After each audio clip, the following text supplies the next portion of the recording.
나는 대한민국 예비역병장이다. 안녕하십니까? 1980년대 50 시절 군대 이야기를 나누는 예비역병장입니다. 오늘도 저의 옛날 군대 이야기와 함께 추억여행 떠나시죠.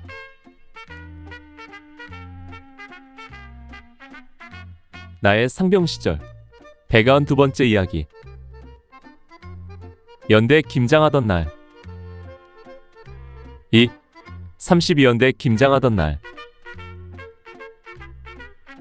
1982년 12월 10일 금요일.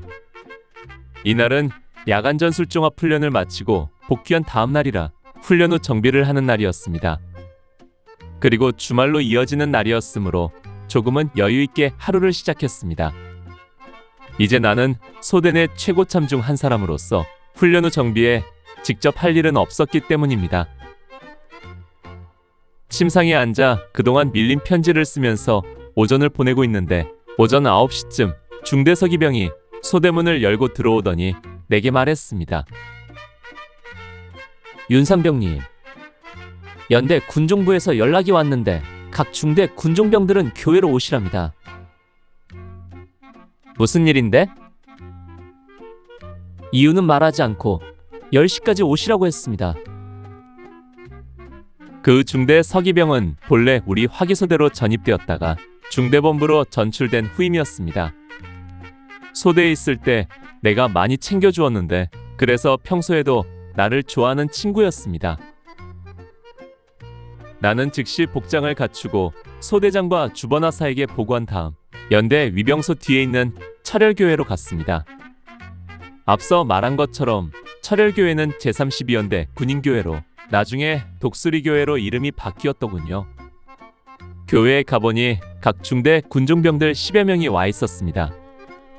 함께 신앙생활을 하며 교회에서 늘 보는 형제들이고 또 얼마 전 군종 집체교육까지 함께 받은 사이인지라 우리들은 언제 만나도 스스럼 없이 반가웠습니다. 또한 입대 시기도 거의 비슷해서 모두가 동기처럼 지내고 있었습니다. 무슨 일이야? 왜 오라고 한 거야? 한 군종병에게 물었습니다. 오늘 연대 간부 부인들이 와서 김장을 담그는데 그들이 데려오는 아이들을 좀 데리고 놀아주래. 그제야 왜 군종부에서 우리를 불렀는지 그 이유를 알 수 있었습니다. 오늘이 바로 우리 연대 김장김치를 담그는 날이었던 것입니다. 김장김치를 연대 간부 부인들이 와서 담그는데 그들이 데리고 오는 어린아이들이 일하는데 방해가 되니까 우리 군종병들이 그 아이들을 돌봐주라는 것이었습니다. 본래 양구에서 김장김치는 늦어도 11월 중에는 담갔어야 했습니다. 그런데 10월 중순에 연대 RCT를 뛰고 돌아와 11월 중에 다른 월동 준비와 밀린 훈련 등을 소화하느라 아마 김장이 늦어진 것 같았습니다. 다행히 날씨는 그리 춥지 않았습니다. 우리가 야간 전술 훈련을 떠나던 날 영하 20도 가까이 떨어졌던 날씨가 주말이 되면서 많이 풀렸던 것입니다. 그래도 냇물에 얼음이 얼고 서리가 새하얗게 내려 있었습니다.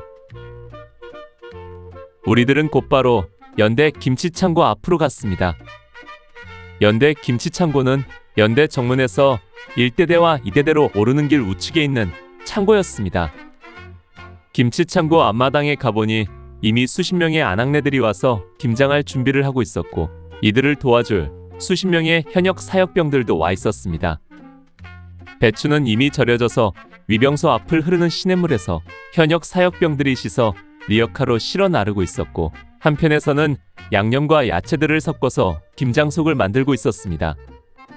그리고 그 사이 아낙네들의 치맛자락을 붙들고 있는 어린아이들이 있었습니다.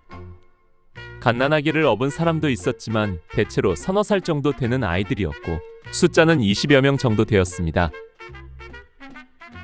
그 당시 우리들 사이에서 남편이 연대장이면 아내도 연대장이다 라는 말을 공공연히 하곤 했습니다.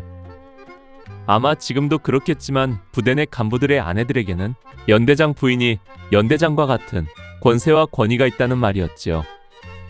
따라서 연대장 부인이 참여하는 행사에는 특별한 사정이 없는 한 거의 모든 연대 간부부인들이 참여를 해야 했습니다. 그러다 보니 떼어놓을 수 없는 갓난아기를 업고 오거나 어린아이들 손을 잡고 김장에 참여한 것입니다. 그 당시 구암리 주변은 유아원이나 타가시설이 전무하던 시절이었습니다. 따라서 간부부인들이 김장하는 데까지 아이들을 데리고 올 수밖에 없었던 것입니다. 아무튼 이렇게 하여 우리들에게 이 어린아이들을 돌보는 과업이 주어졌습니다.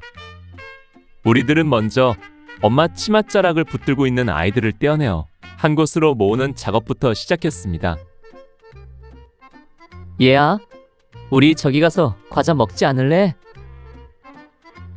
우리 저기 가서 재미있는 놀이 하자.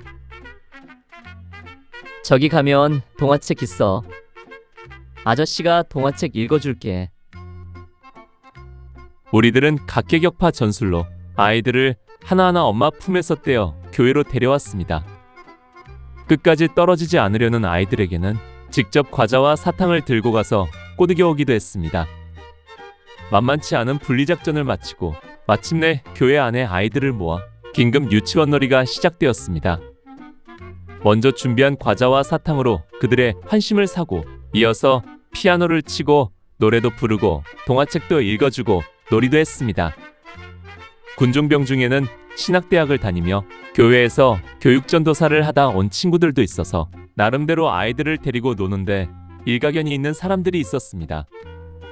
아무튼 우리들은 아이들 입에서 엄마 소리가 나오지 않도록 온갖 방법을 동원하여 일일 유치원 놀이를 시작했습니다. 그러나 그것도 잠시였습니다. 얼마 지나지 않아 교회 안은 통제불능의 전쟁터가 되었습니다. 수십 명 어린아이들이 뛰어다니고 소리 지르고 울어대는 와중에 그들을 달래고 통제하기 위한 10여 명 군중병들의 힘겨운 작전이 시작된 것입니다. 이것은 쉽지 않은 싸움이었습니다. 상명하복의 위계질서가 몸에 익은 군인들이 위아래도 몰라보고 자기 마음대로 하겠다는 아이들을 돌보는 것이 어쩌면 처음부터 불가능한 일이었는지 모릅니다. 부대 내무반에서는 고참들 눈짓 하나로 모든 것이 통했지만 지금은 소리칠 수도 윽박지를 수도 쥐어박을 수도 없는 상황이었습니다. 그저 천지사방으로 공처럼 튀어다니는 천방지축 아이들을 붙잡고 애원하는 수밖에 없었던 것입니다.